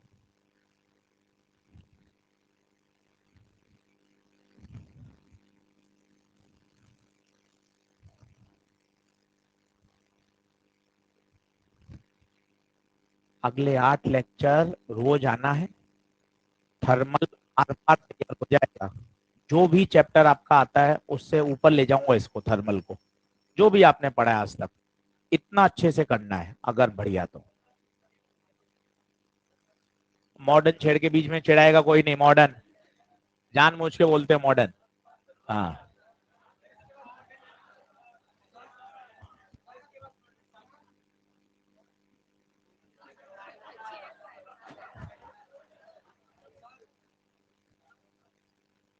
बात बिल्कुल सही है, इस बात का ध्यान रखिए, एडियाबैटिक में हीट का कोई एक्सचेंज नहीं होता। एडियाबैटिक का मतलब है ना हीट सिस्टम से सराउंडिंग में जाएगी ना सराउंडिंग से सिस्टम में आएगी। और work done P1 V1 minus P2 V2 upon gamma minus 1। चले आगे, फटाफट लिख लो। अब मैंने आपको कहा था देखो 1 घंटा हो गया, केवल एक ही फॉर्मूले को पकड़ लिया, इंटीग्रेशन ऑफ PdV। सारे प्रोसेस पढ़ लिए आपका, आइसोथर्मल, आइसोकोरिक, आइसोथर्मल, एडियाबैटिक, और 2 नए सवाल भी करे, प्रेशर फंक्शन ऑफ वॉल्यूम हो और प्रेशर फंक्शन ऑफ टेम्परेचर। इसके अलावा कोई वैरायटी किसी बुक में नहीं है। वर्क डन के सारे फंडे इन 8 केस में आ चुके हैं। अब मैं इसकी एक चार्ट बना रहा हूं, एक टेबल बना रहा हूं, जिससे ये शॉर्ट समराइज हो जाए और कैसे इसको परीक्षा में याद किया जाए। क्या नेक्स्ट स्लाइड कर दूं क्या, जल्दी आ जाओ। गामा लिख दो, गामा कहलाता है एडियाबैटिक, एडियाबैटिक कोफिशिएंट। अभी CP बाय CV होता है, मैं बोल नहीं रहा हूं, जब मैं वहां तक पहुंचूंगा तो आपको याद भी हो जाएगा। अभी जबरदस्ती उसको कठिन नहीं बना दे, केवल बोल दिया एडियाबैटिक एक्सपोनेंट कोफिशिएंट। बोलो क्लियर है। अब देखो, अब मुझे क्या क्या बातें पता होनी चाहिए जो मैं आपसे रिक्वायरमेंट चाहता हूं, कि जैसे ही आपके पास PV कर्व आए तो आपको चमकना चाहिए, मुझे इसका क्या निकालना है, एरिया। वो एरिया क्या देगा, वर्क डन। जैसे ही आपको साइक्लिक प्रोसेस दिखे, साइक्लिक प्रोसेस दिखे, बशर्ते वो PV कर्व हो, ये भी मस्त बात है। कल को आप देखना, आपको दिखेगा ये साइक्लिक, आप भावनात्मक भी हो जाओगे, आओ एरिया निकाल दें, पर ये होगा VT कर्व, इसका एरिया वर्क डन नहीं देगा। तो पहले इस VT को PV में बदलोगे और तब जाके उसका क्या निकालोगे, एरिया। तो रट्टाबाजी और समझने में अंतर है। केवल ये बोलना कि साइक्लिक प्रोसेस ना, साइक्लिक तो ये भी है, पर इसका एरिया वर्क डन नहीं देगा क्योंकि ये VT कर्व है। तो इस VT को PV में बदलना सिखाऊंगा, जब PV में बदल जाएगा तो उसका वर्क डन भी आ जाएगा। क्या आप मेरी बात समझ पा रहे हैं। तो साइक्लिक के साथ और बोलो, साइक्लिक के साथ कौन सा कर्व, पीवी कर्व। तो बताइए क्या याद करोगे? केवल साइकिल का एरिया, केवल साइकिल का एरिया क्या दे देगा? Work done. प्रोवाइडेड क्लॉकवाइज है तो पॉजिटिव, एंटी क्लॉकवाइज है नेगेटिव। दोनों लिखने की वैसे तो जरूरत नहीं है, कोई एक लिख लीजिए, याद होना चाहिए। फिर अगर आइसो बारिक है, बोले तो प्रेशर कांस्टेंट। आइसोबारिक का वर्क डन याद होना चाहिए, P V2 माइनस V1 या फिर NR T2 माइनस T1। आइसोकोरिक, आज आइसोकोरिक की बढ़िया बात सीख के जाओ। जनता बोलती है वॉल्यूम कांस्टेंट, मत बोलो, अच्छा शब्द बोलो, डीवी जीरो। वॉल्यूम तो यहां भी कांस्टेंट है। किसी छोटे बच्चे से पूछोगे तो यही बोलेगा इनिशियल वॉल्यूम ए पर वी नॉट, बी पर भी। इनिशियल फाइनल से मतलब नहीं है, पूरा बोलो, पूरे प्रोसेस के दौरान वॉल्यूम कांस्टेंट होना चाहिए। मींस डीवी क्या होना चाहिए? जीरो। अगर डीवी जीरो है, डीवी जीरो है तो वर्क डन भी जीरो। उसके बाद आइसोथर्मल, आइसोथर्मल का याद होना चाहिए एन आर टी लॉग ई V2 बाय V1। उसके बाद adiabatic, adiabatic P1 V1 minus P2 V2 upon gamma minus 1। साथ ही साथ एक बेसिक बात, अगर एक्सपेंशन है, बोले तो वॉल्यूम बढ़ रहा है, तो बताइए वर्क डन कैसा होगा? पॉजिटिव। और इन सब के पापा जी जो सबसे बेसिक फॉर्मूला है, work done by gas integration of PDV. भाई साहब ये पिछले 1 घंटे की समरी है जो आपको शानदार याद होनी चाहिए। मैंने हर बात को डिराइव करके दिखा दिया है गणित के लिए, पर ये सब टिप्स पे चाहिए।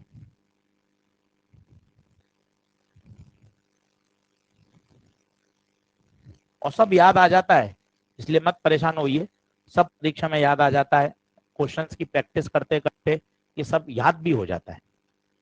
इसलिए लिखिए, देखिए मत, देखते रह जाएंगे नहीं तो कि हाँ सर आता है, ये तो मैं कर लूंगा, ये तो हो ही जाएगा। हाँ सब होशियार हो गए बेटे अब हैं। एक दिन मैं नहीं आऊंगा, अपने आप ऐसे आपस में एक दूसरे को पढ़ाना है, ठीक है ना? हाँ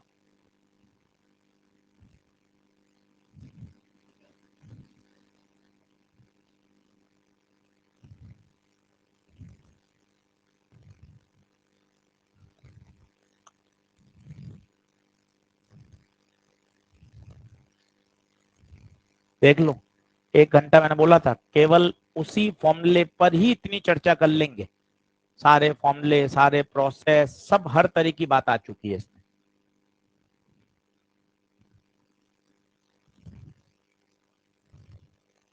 बोले बढ़ूं क्या आगे?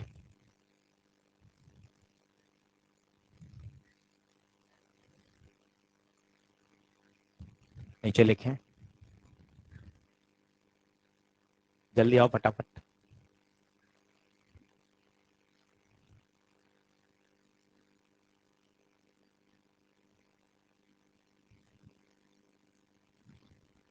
जल्दी लिख।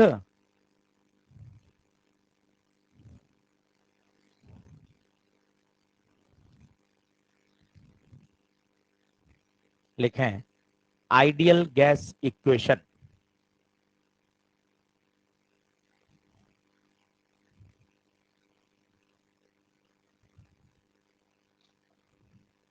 Ideal gas equation.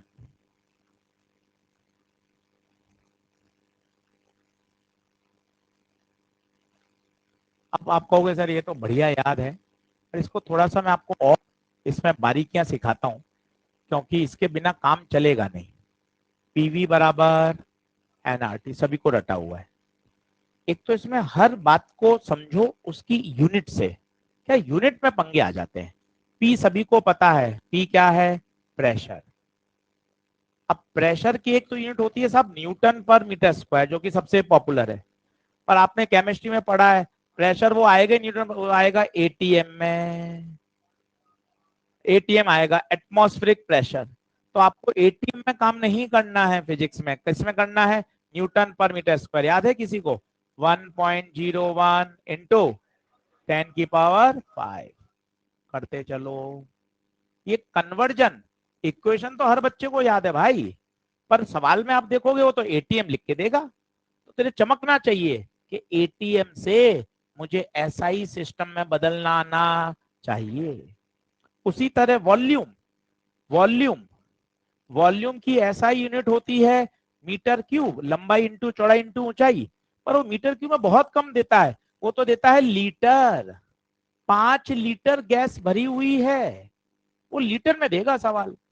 अब आपने कन्वर्जन नहीं किया, कितनी भी अच्छी इक्वेशन याद है वो बेकार है।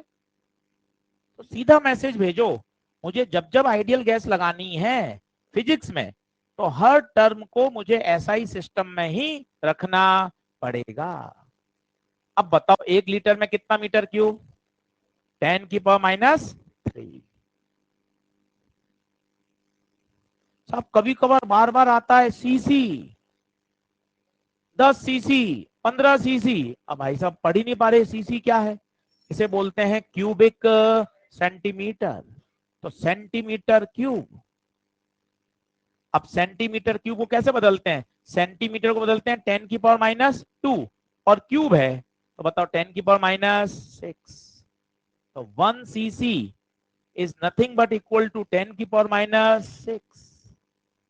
लाला कन्वर्जन इंपॉर्टेंट है, कन्वर्जन की लापरवाही से प्रश्न गड़बड़ हो जाता है, और इतनी छोटी बातें सीखना वो बड़ी बात है।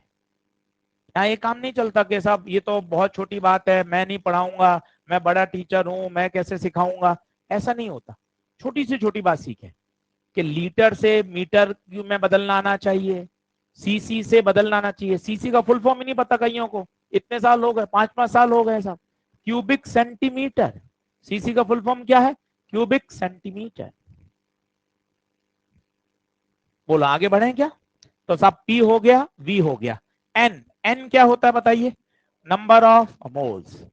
अब थोड़ा सा केमिस्ट्री में मोल्स निकालना ना चाहिए, तो इसका स्टैंडर्ड फॉर्मूला होता है मास अपॉन मोलर मास, और अगर मॉलिक्यूल के रूप में निकालना होता है तो नंबर ऑफ मॉलिक्यूल्स बटे Na। भैया इन सब की जरूरत पड़ेगी, नहीं तो फंस जाएंगे। नंबर ऑफ मोल्स अगर मास के टर्म में दिया हुआ है तो मास बटे मोलर मास, मॉलिक्यूल्स में दे रखा है नंबर ऑफ मॉलिक्यूल बटा एवोगेड्रो नंबर। अलग सही बात है, मोल कॉन्सेप्ट में आप रोज करते हो, बिल्कुल सहमत हूं, और मेरी जिम्मेदारी है कि मुझे जितना फिजिक्स में उपयोग लेना है मुझे वो तो लिखाना ही है।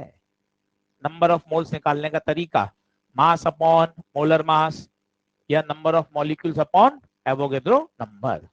टी, टी कंफर्ट है, टी टेम्परेचर है, हमेशा किस में रखा जाएगा, केल्विन में।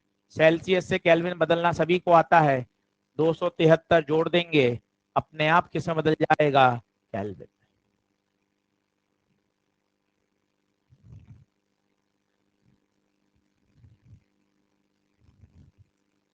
क्योंकि इसके बिना काम नहीं चलेगा। पीवी और एनआरटी तो आपको हर आधे घंटे बाद याद करनी पड़ेगी, हर तीसरे सवाल में पीवी और एनआरटी का उपयोग हो जाएगा, तो इसका एक बार पोस्टमार्टम वहां जाना चाहिए। अब आर होता है गैस कांस्टेंट। भाई साहब आर की यूनिट ही पूछ ली गई एक बार, चलो निकाल लो, unit of R, unit of R. अब रट नहीं सकते, इक्वेशन है, सबकी यूनिट डाल दीजिए, अपने आप निकल के आ जाएगी।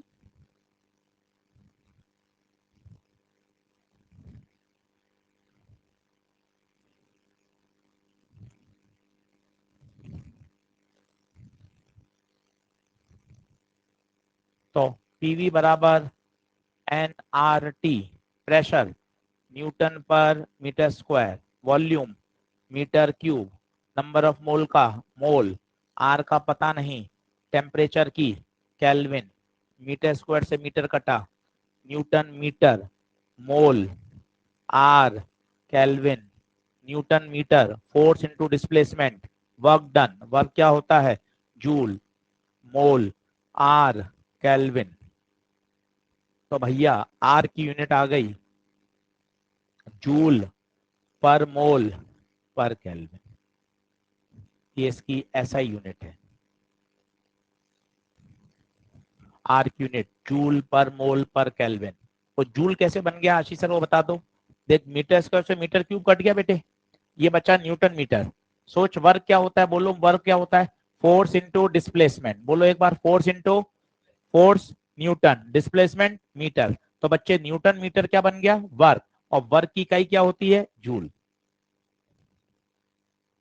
वर्क की इकाई क्या होती है, जूल।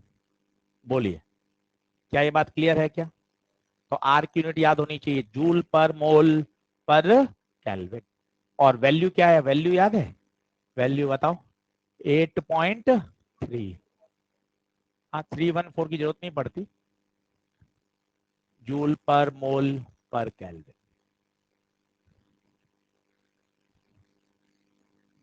देख लीजिए, ये पूरे आइडियल गैस के बारे में सारी जानकारी चाहिए, तभी मास्टरी आएगी। मास्टरी के लिए, हर प्रश्न को हल करने के लिए छोटी छोटी बातों पर परफेक्शन आना चाहिए। अब ये तो है पीवी और एनआरटी, एक और फेमस है, ये तो है मोल्स में, एक होती है मॉलिक्यूल्स में। तो वो होती है पीवी बराबर एन के टी, वो भी बता देता हूं कैसे आएगी। दोनों में अंतर है, कब कौन सा उपयोग करें, ये लिख लिया क्या, जल्दी आओ।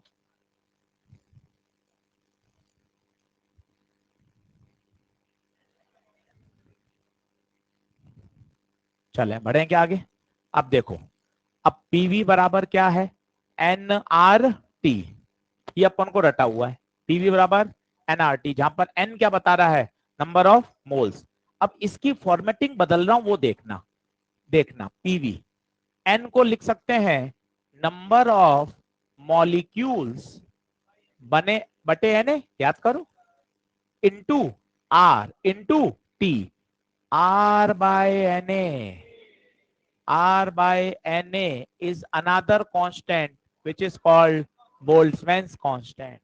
तो बताइए, अब बन गया PV बराबर number of molecule N K T। तो दोनों में कंफर्टेबल होइए, PV बराबर NRT, well and good, PV बराबर NKT, ये भी सही है। सीधा जब नंबर ऑफ मोल्स की बात करें तो एनआरटी लगाओ, नंबर ऑफ मॉलिक्यूल्स की बात करें एनकेटी लगाओ। दोनों इक्वेशन परफेक्ट आनी चाहिए, प्रश्न पढ़ते ही डिसीजन लेना पड़ेगा। मोल्स में बात चल रही है, पीवी बराबर एनआरटी लगाइए। मॉलिक्यूल्स में बात चलेगी, पीवी बराबर बड़ा एन के टी, बड़ा एन। आर ऊपर गैस कांस्टेंट है, जबकि नीचे के बोल्ट्जमैन कांस्टेंट है।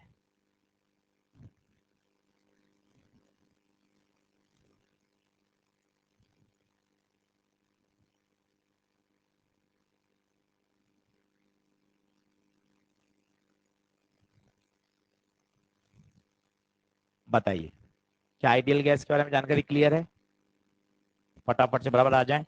दोनों इक्वेशन को बोल लें, पीवी बराबर एनआरटी और पीवी बराबर एनकेटी।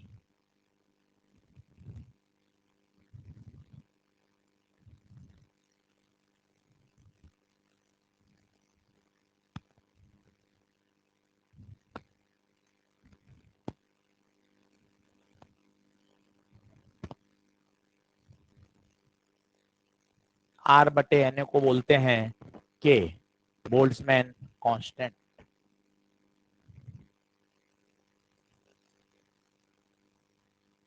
करूं क्या नेक्स्ट, जल्दी आइए फटाफट। कांस्टेंट की वैल्यू आजकल सब पेपर में दे रखी होती है, तो अलग से कोई याद करने की जरूरत नहीं होती। वैसे आपको याद हो तो 1.38 इंटू 10⁻⁻23, वैसे सामान्यतः आजकल सब दे रखी होती है।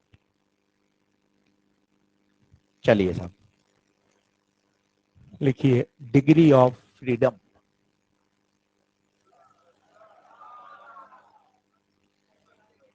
डिग्री ऑफ फ्रीडम,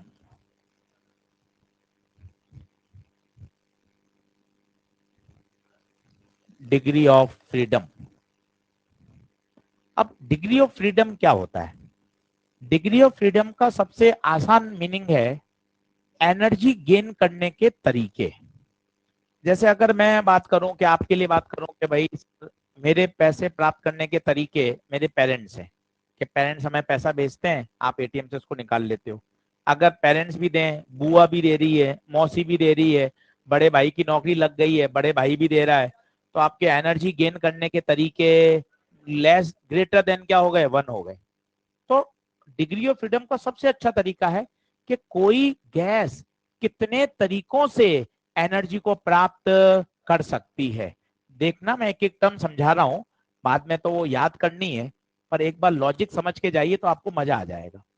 मैं बात करता हूं, मान लो एक मोनो एटॉमिक गैस है, नाम से स्पष्ट है मोनो एटॉमिक, मतलब इसके अंदर कितने एटम है, केवल एक एटम है। ये सोचिए आप, ये केवल एटम है। अब बताइए ये एटम अगर एक्स में भागेगा तो इसके पास एक्स की काइनेटिक एनर्जी आ जाएगी। कितनी आएगी बोलो, हाफ एम वी स्क्वायर। क्या ये वाई में भी भाग सकता है? क्या ये जेड में भी भाग सकता है? किसी कंटेनर के अंदर तो लार्ज नंबर ऑफ मॉलिक्यूल्स होंगे। लॉ ऑफ प्रोबेबिलिटी एवरेज से ये बोला जाता है जितने एक्स में जा रहे हैं उतने ही वाई में जा रहे होंगे और उतने ही जेड में जा रहे होंगे। तो बताइए ये कितने तरीके से ट्रांसलेशनल काइनेटिक एनर्जी प्राप्त कर सकता है? तुक्का मारिए, कितने कितने, 3। तो इसके ट्रांसलेशनल डिग्री ऑफ फ्रीडम कितने हो गए भैया, 3। कैसे कैसे हुए आपको कोशिश करके बताता हूं, आप सोचिएगा। अगर ये x में भागेगा तो इसकी काइनेटिक एनर्जी होगी half m v x square. सोचिए y में भागेगा half m v y square, और z में जाएगा तो half m v z square. पर अभी बात खत्म नहीं हुई, ये तो ट्रांसलेशनल है। रोटेशनल याद करिए, एक काइनेटिक एनर्जी और होती है जो घूमने के कारण आती है, इसे बोलते हैं half I omega square. But ये है मोनो एटॉमिक गैस, कोई भी एक्सिस निकालोगे वो एक्सिस इसके अंदर से पास होगी, और size size of the atom कैसा है, नेग्लिजिबल। कैसा है, नेग्लिजिबल। तो बताइए अगर नेग्लिजिबल है तो इसका मोमेंट ऑफ इनर्शिया कितना होगा, नेग्लिजिबल। तो बताइए मोमेंट ऑफ इनर्शिया 0। क्यों मोमेंट ऑफ इनर्शिया 0 क्यों होगा, रोटेशन ले चलते हैं। किसी एटम का या किसी पार्टिकल का moment of inertia m r square. R होती है एक्सिस ऑफ रोटेशन से दूरी, ये एटम है एक्सिस इसमें से ही पास हो रही है, तो एटम की एक्सिस से दूरी कितनी हो गई। तो बताइए रोटेशनल के कारण ये क्या कोई एनर्जी गेन कर सकता है क्या, नहीं। तो सोच के बताइए इसकी रोटेशनल डिग्री ऑफ फ्रीडम कितनी है, 0। लिखना शुरू करिए। तो मोनो एटॉमिक के लिए याद करें ट्रांसलेशनल कितना, 3, और रोटेशनल कितना, 0। कुल कितना, कुल 3। तो मोनो एटॉमिक के लिए डिग्री ऑफ फ्रीडम 3। डाई का आप खुद सोचना, याद है 5, बहुत अच्छी बात है, पर थोड़ा एनालिसिस करके जाइए तो मजा आएगा। डिग्री ऑफ फ्रीडम का सरल नाम बोलिए, एनर्जी प्राप्त करने के तरीके, the ways by which energy को आप गेन कर सकते हो। तो मोनो एटॉमिक की कुल डिग्री ऑफ फ्रीडम 3। 3 का ब्रेकअप, तीनों ट्रांसलेशनल, रोटेशनल 0। एक वाइब्रेशनल भी होती है, पर वो हमारे सिलेबस में नहीं है, ना नीट में ना जेई में। वो केवल कब एक्टिव होती है, एट वेरी हाई टेम्परेचर। वो 2 होती हैं, एक काइनेटिक और एक पोटेंशियल। पर जब तक वो मेंशन नहीं हो तब तक हमें उसके बारे में नहीं सोचना। वाइब्रेशनल डिग्री ऑफ फ्रीडम केवल और केवल कब एक्टिव होती है? हाई टेम्परेचर पे। उस समय जो बॉन्ड होता है ना, वो एक इलास्टिक एनर्जी के कारण उसके पास एक और डिग्री ऑफ फ्रीडम आ जाती है, जिसे क्या बोलते हैं? Vibrational degree of freedom. तो ये तो साफ बात हुई मोनो की, और यहां नोट भी डाल दीजिएगा। At low temperature vibrational degree of freedom, vibrational degree of freedom active नहीं होती।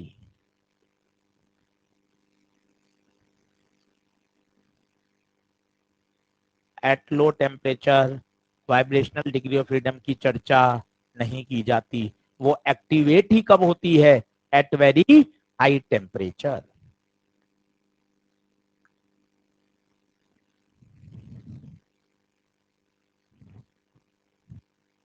अब डाई का उत्तर 5 पता है, एक्सप्लेनेशन बता सकते हो कैसे?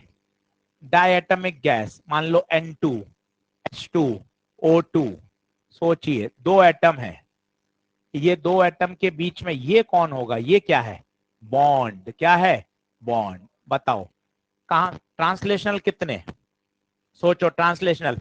ये पूरी गैस एक्स में जा सकती है, वाई में जा सकती है, जेड में जा सकती है, तो ट्रांसलेशनल तो 3 होंगे, ये एक्स, ये वाई और ये जेड। ट्रांसलेशनल 3। बेटा रोटेशनल कितने? रोटेशनल जब कुल 5 पता है तो ये 3 आ गए तो 2 ही बचे हैं, पर वो 2 कैसे आएंगे जरा सोच के देखो। फील करेंगे तो अभी आपको भी समझ में आ जाएगा, लिख लीजिए, सोच के देखना।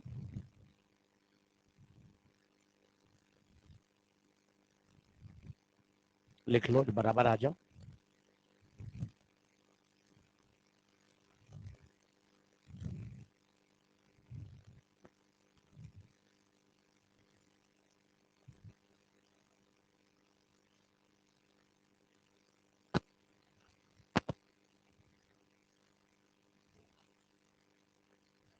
अब पहले समझो, फिर बोलता हूं।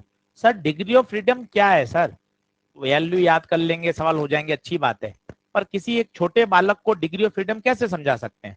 डिग्री ऑफ फ्रीडम का मतलब है एनर्जी प्राप्त करने के तरीके, ट्रांसलेशनल एंड रोटेशनल।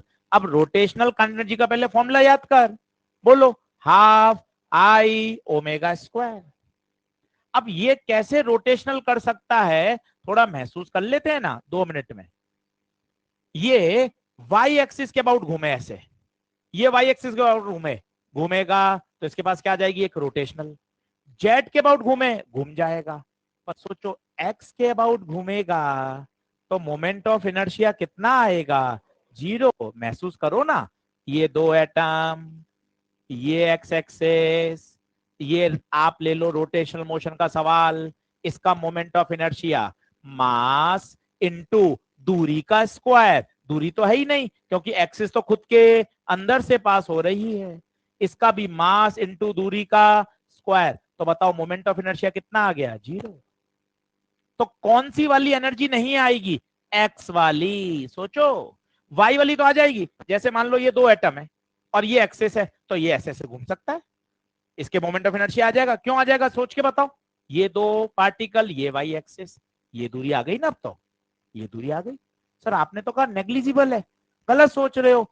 एटम का साइज नेग्लिजिबल है, क्या बॉन्ड लेंथ नहीं होगी क्या? बॉन्ड लेंथ तो है ना भाई, तो ये तो दूरी आएगी। तो बताओ वाई के अबाउट आएगी या नहीं आएगी? वाई के अबाउट आएगी, जेड के अबाउट भी आएगी, किसके अबाउट 0 होगी? एक्स के अबाउट 0 होगी। तो बताइए कुल कितने डिग्री ऑफ फ्रीडम हो गए? रोटेशनल 2 या 3? रोटेशनल 2 या 3? 2। कौन सा 0 हो जाएगा? About x. तो रोटेशनल डिग्री ऑफ फ्रीडम 2। तो बताइए डाई एटमिक के लिए, डाई एटमिक के लिए कुल डिग्री ऑफ फ्रीडम 5। 5 का ब्रेकअप बच्चे आना चाहिए। ट्रांसलेशनल बोले 3, रोटेशनल 2। रोटेशनल में एक 0 क्यों हुआ? असर्शन रीजन में सवाल बन सकता है, क्योंकि उसके अबाउट मोमेंट ऑफ इनर्शिया कितना है, 0।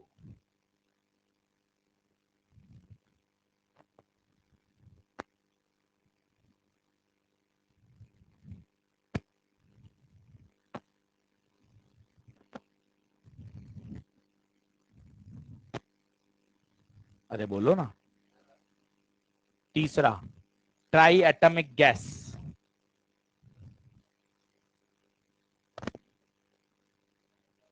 Try atomic gas. अब ट्राई एटमिक गैस में दो व्यवस्था होती हैं, बताइए कौन कौन सी, लीनियर या नॉन लीनियर। अरे सर लीनियर में तो वैसा ही हो जाएगा, सोचो कैसा, डाई एटमिक जैसा। बोलो linear, CO2 gas, linear arrangement है। ट्राई एटमिक, हाँ सर 3 एटम है, अरेंजमेंट कैसा है, लीनियर। कोशिश करो, ट्रांसलेशन कितनी, 3, ट्रांसलेशन तो 3 ही है, एक्स में भागेगा, वाई में भागेगा, जेड में भागेगा, half m v square, half m v square, half m v square. तो ट्रांसलेशन में तो कोई दिक्कत ही नहीं है। बोलो कितनी, 3। ट्रांसलेशनल बोलो कितनी, 3। रोटेशनल बताओ, 2 या 3, क्यों 2 क्यों, कौन सा 0 हो जाएगा, एक्स एक्सिस वाला मोमेंट ऑफ इनर्शिया फिर से 0, तो रोटेशनल 2। तो बताइए, अगर ट्राई एटमिक गैस है और उसमें भी उसकी व्यवस्था लीनियर अरेंजमेंट है, तो उसके डिग्री ऑफ फ्रीडम डायटमिक जैसे ही होते हैं, कितने, 5। और सोचिए नॉन लीनियर मुझे लिखने की जरूरत नहीं है, non linear SO2 gas, SO2 gas ऐसा ट्रायंगुलर अरेंजमेंट है।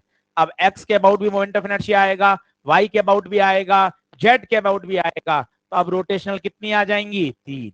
अब किसी भी एक्सिस के अबाउट मोमेंट ऑफ इनर्शिया 0 नहीं होगा, क्योंकि उसकी व्यवस्था अब लीनियर नहीं है, कैसी है, नॉन लीनियर। तो ट्रांसलेशनल 3 और रोटेशनल भी 3,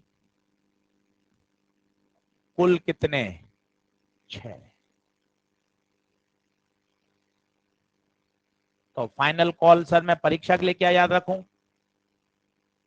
मोनो, सीधा याद होना चाहिए, मोनो F3, हाँ 3 को तोड़ लो, ऐसा 3 और 0, बस पता चल जाएगा, 3 ट्रांसलेशनल, 0 रोटेशनल। डायटमिक, डायटमिक में F5, 5 को तोड़ लो, 3 और 2।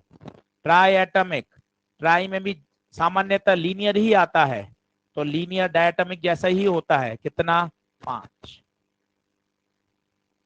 ये मुझे मुक्त जबानी याद होनी चाहिए। समझ लिया 15 मिनट में कि डिग्री ऑफ फ्रीडम क्या होता है, क्यों 0 हुई, रोटेशनल कैसे आई, काइनेटिक कैसे आई, एनर्जी प्राप्त करने के तरीके। मैं केवल अपने पेरेंट्स से पैसा ले रहा हूं तो मेरा डिग्री ऑफ फ्रीडम एक ही है, और बुआ जी भी दें, मौसी भी दें, तो number of ways by which में मुझे मनी मिल रहा है, तो मेरे डिग्री ऑफ फ्रीडम बढ़ते जाएंगे। एक भैंस है और वो गार्डन में या किसी खेत में चल रही है, आप सोच के देखिए, उसके पास 2 डिग्री ऑफ फ्रीडम हो सकते हैं केवल, एक्स एक्सेस, और उस प्लेन में ही तो चलेगी वो, उस प्लेन जेड में कैसे जाएगी भाई, जेड में नहीं जा सकती, सोच के देखिए, इमेजिन करिए। तो उसके पास डिग्री ऑफ फ्रीडम 2 ही तो होंगे, अलोंग एक्स और along y, x y plane में चल सकती है, जेड एक्सिस में कैसे जाएगी, हाँ गड्ढे में, वेरी गुड। तो मोनो कितना, 3, डाई 5, और ट्राई में लीनियर भी 5। बोले क्लियर है क्या,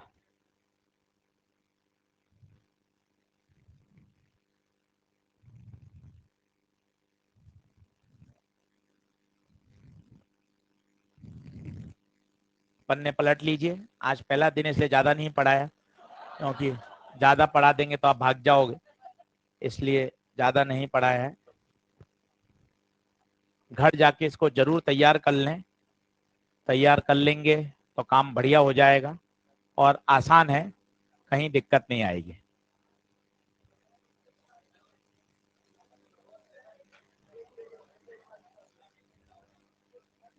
सही है क्या, चले, सभी का बहुत बहुत धन्यवाद, इतना ध्यान से फिजिक्स सुनने के लिए बहुत बहुत शुक्रिया।